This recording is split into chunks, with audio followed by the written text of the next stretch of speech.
The journals, they're basically being paid $5,000 per paper to lock publicly generated knowledge behind paywalls. The vast majority of scientists in the world, including in the United States, don't have comprehensive access. Michael Eisen is an acclaimed biologist and a co-founder of the Public Library of Science, or PLOS, which publishes some of the largest and most prestigious academic journals in the world. These journals stand out for another reason. They're open access, meaning that anyone with an internet connection can read their articles for free. Eisen's goal is to change the way scientific findings are disseminated. Currently, most research papers are locked behind paywalls, and access can run as high as tens or hundreds of dollars per article. PLOS seeks to break up the academic publishing cartel, and it's a leading force in the so-called open science movement, which aims to give the public access to cutting-edge research and democratize scientific progress. Labs get hundreds of thousands or millions of dollars that come in from the public after they write up what they've discovered. You know, if you're a member of the public and you want to get access to it, you quite often have to pay again to get access to it. So it's a completely ridiculous system. When the internet was invented, that should have allowed scientists to share their work completely freely with the world. And so what are the consequences of it being so expensive for the average person to access this research? They can't get access to it if they need it for their health.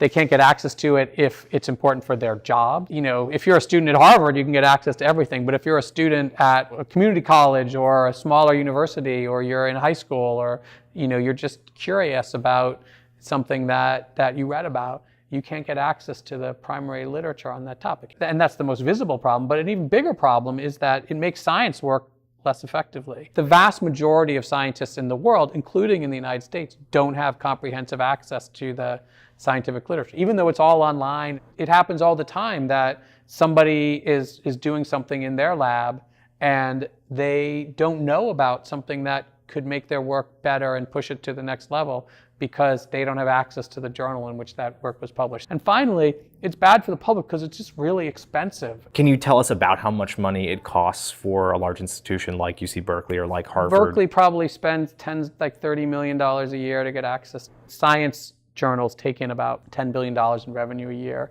That's on the order of $5,000 per article. Even though all the knowledge that those articles contain was generated not by the journal, but by the scientists who send the paper to them. All the actual important work that's done by the journal, I mean, the most important thing they do is get those papers peer-reviewed. That's done by scientists who are being paid by universities as well. So the journals, they're basically being paid $5,000 per paper to lock publicly generated knowledge behind paywalls. They have that monopoly control because scientists give it to them. Because the currency of success in academia is where you publish your papers. And so it's very, very difficult to get scientists to abandon, established high-profile journals in favor of what they should do, which is just post their stuff on the internet for free.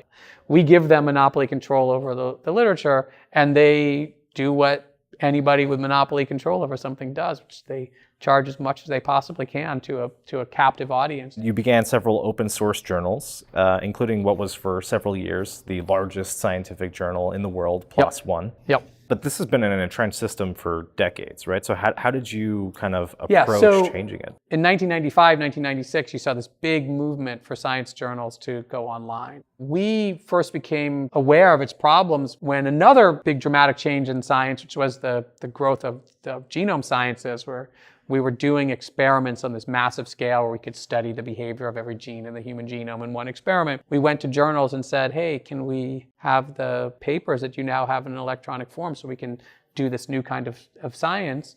And they all said no, and we all of a sudden realized how ridiculous it was that publishers and not the scientific community actually owned the knowledge we generated. And so we originally thought that it would be as simple as just saying, hey, everybody, this system's really dumb. Let's do something different. And but that didn't work. What we arrived at was a model in which publishers still exist. They take papers, they peer review them, they accept them or reject them from journals. But instead of charging for access to those papers, when you publish a paper in the journal, you just pay a fee to the publisher to cover the publisher's expenses. The organization's first journal, PLOS Biology, started in 2003 and was an attempt to emulate what Eisen describes as the snooty journals such as Science and Nature, which generate prestige in part by rejecting most papers submitted to them. PLOS Biology became well regarded and provided a proof of concept for PLOS's pay-up-front, open-access model. The multidisciplinary journal PLOS One, created in 2006, used this same model to become the largest academic publication in the world. It's now no longer the biggest scientific journal in the world because other people saw how successful we were with this and they've copied the model, which is fantastic. It's not grown as rapidly or as much as we'd like. It's still only maybe 20 or 30% of papers are published in this way. And that's still because of the sort of legacy power of publishers. But I do think things are changing. And so, like you're saying, journals have sort of become a proxy for the quality of a researcher and their research. And so that was sort of the catch-22 that was at the heart of it still is. efforts to change, right? Yeah. That everybody wants to publish in a prestigious journal because it shows that they're a good researcher. But the fact that everybody wants to publish in these journals means that overall research is a lower quality, right? Because they're looking for big results. They're looking so there's for flashy another problem. things. Forget about how journals are paid for and whether their contents are freely available. It encourages people to do work that will be perceived as sexy and important when it's conducted. Often the most exciting results are the most fragile results. So they're the ones that need the most validation and repetition. And but if the only thing that matters is you got your paper into Nature, and it doesn't matter if 6 months from now everybody thinks that it's false, then you have no incentive to do the kind of work that's necessary to prove that something's important. So those people are penalized in the system because they don't get their work into high-profile journals, and they don't get grants, they don't get students. It's a terrible, terrible system, and it's perpetuated primarily by the institutions who should know better, by universities and funding agencies who are the ones who give people jobs and tenure and grants based on their publications. And what's more, there's abundant evidence that this system doesn't even do what it's trying to do. It's not very good at picking out the best science. I mean, many of the most important things that were, the most important discoveries in science were not published in high-profile journals. And most of the stuff that's published in high-profile journals is forgotten in a year or two. It's not significant. The presence in these journals is not an indicator of importance. It's not an indicator of quality. It's not an indicator of durability. If anything, it's actually kind of inversely correlated, and yet we still use it. And there's been sort of a crisis in a lot of scientific fields in the past few years where a lot of the seminal studies are not able to be reproduced. I should say that I think to some extent this reproducibility crisis is a little bit overblown. The problem is not that sort of science is dysfunctional and that most research that people do isn't reproducible. It's particularly the stuff that's published in these high-profile journals. This system in which it sort of encourages people to get a flashy result, very rarely do they get results that actually transfer from whatever particular system they're studying to the things we really care about. So they might have made an observation that's valid in a very, very narrow set of circumstances, but it doesn't translate into being important and meaningful. And so the real crisis is that the stuff that gets the most attention and the most money and the most sort of rewards for the people who do it is precisely the stuff that is least likely to replicate in a meaningful sense. That is, it's least likely to actually turn out to be useful. And another part of that is that researchers really have no incentive to publish things when they don't produce great results, right? Absolutely. There's a counter-incentive, right? So nobody knows if you did this study and it didn't work out. So, right. So the same experiments are done hundreds of times in some cases, and before somebody actually publishes that it didn't work. I mean, how did the PLOS journals overcome that? Because you are making researchers pay up front, right? So why would I as a researcher want to pay you to tell the world so first that of I all, didn't find anything? Yeah, most journals will only publish things that they deem to be new and important to people in their field.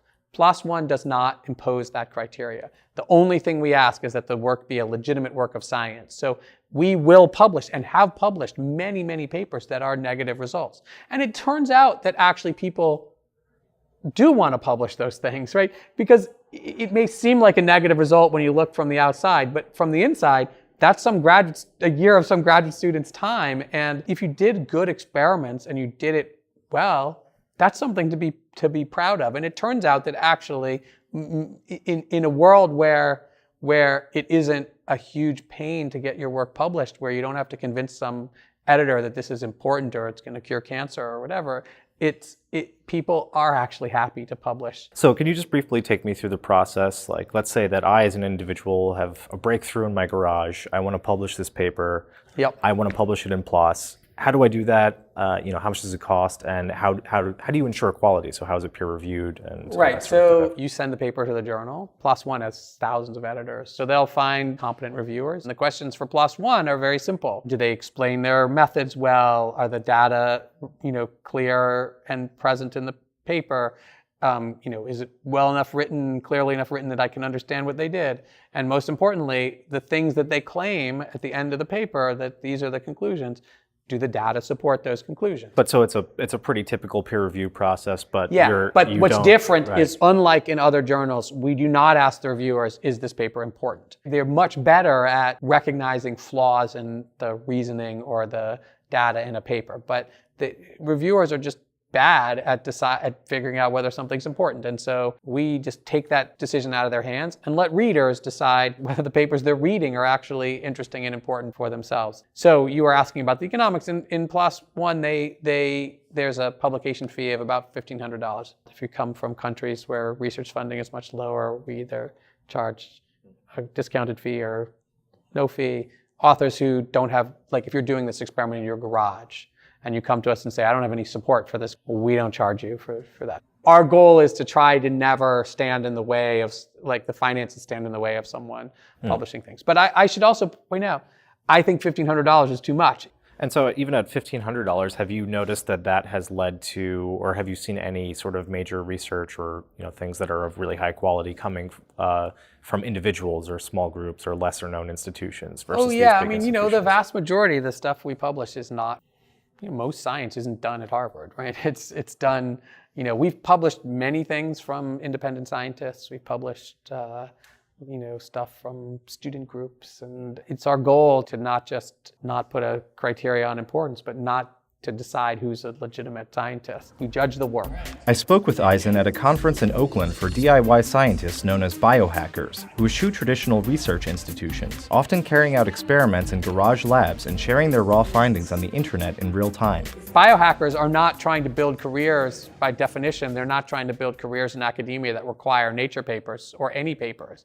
So they're much more likely to just have websites where they share ideas and information. And I think that's the way that it should go. Right. As long as you can get the information. Yeah, right. This whole infrastructure for peer review and editorial oversight, that all exists to serve universities and granting agencies and other people. It has very little utility to me as a consumer of scientific knowledge. Mostly when I'm looking for something, I Google it and I decide on my own if it's interesting. I don't really care where it was published. And so I actually think if we were doing things right, we would take our cue from biohackers and others who've just basically said the system is dumb. Let's just use the internet for what it's good for, which is the rapid and nodeless exchange of information.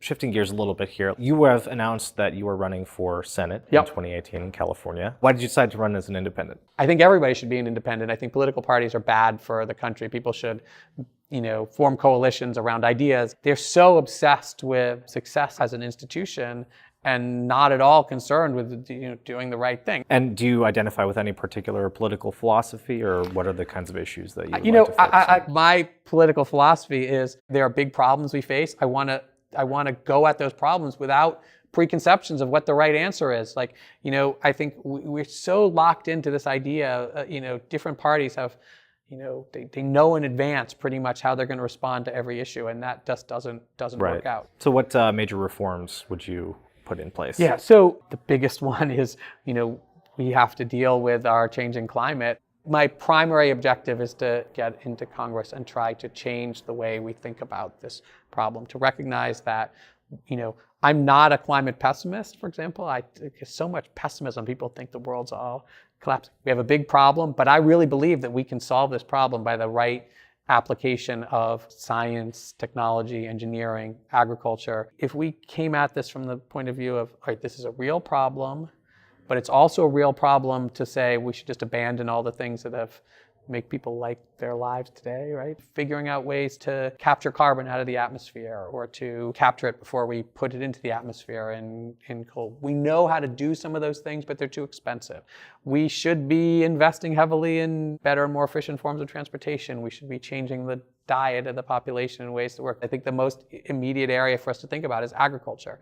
You know, we have government is heavily controls our agricultural system by subsidies and all sorts of other things. You know, we basically have a socialist agricultural system in this country, but we do it really, really poorly. So I think we could free up farmers and give them a lot more autonomy in the decisions they make that aren't really forced into things by the government, but we give them incentives to do things that are actually good for the environment. So you've kind of identified two problems there, right? One is that we have interventions that aren't good, and the other is that we should be investing in certain technologies and progressing things. Since you're skeptical of that any peer reviewer can know the significance of something, and we've seen what happens when the government gets involved, in these decisions.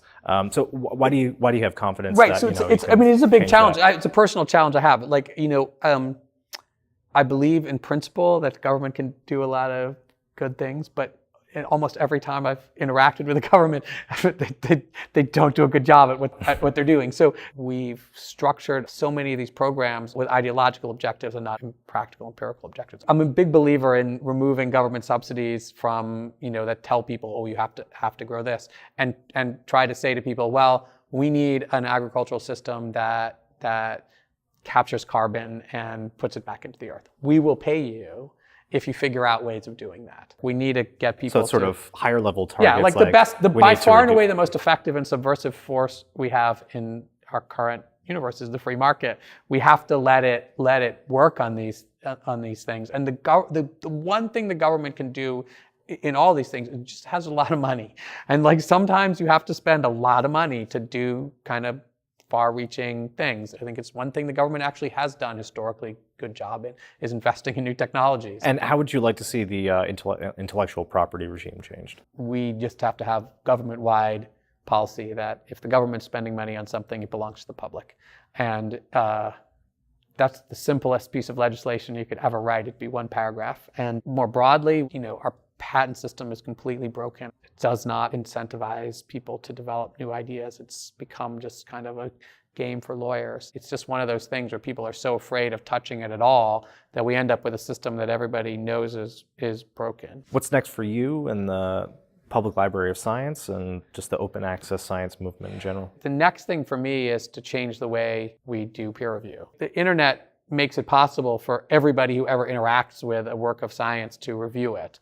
And we should not have a system in which all the important judgments about the value of a work are made at one fixed point in time by 2 or 3 people. So what I want to do over the next several years in publishing is create a system in which everything gets published quickly and freely. What we need is good ways for people to find papers that are relevant to them.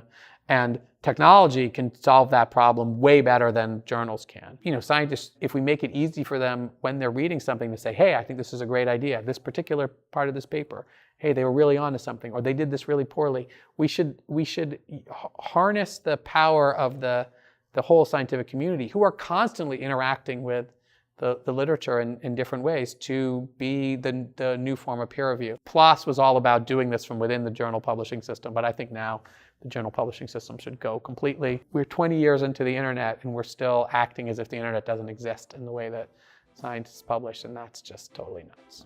Well, great, thank you. We've been talking with Michael Eisen. He is a co-founder of the Public Library of Science and a professor of molecular and cell biology at UC Berkeley.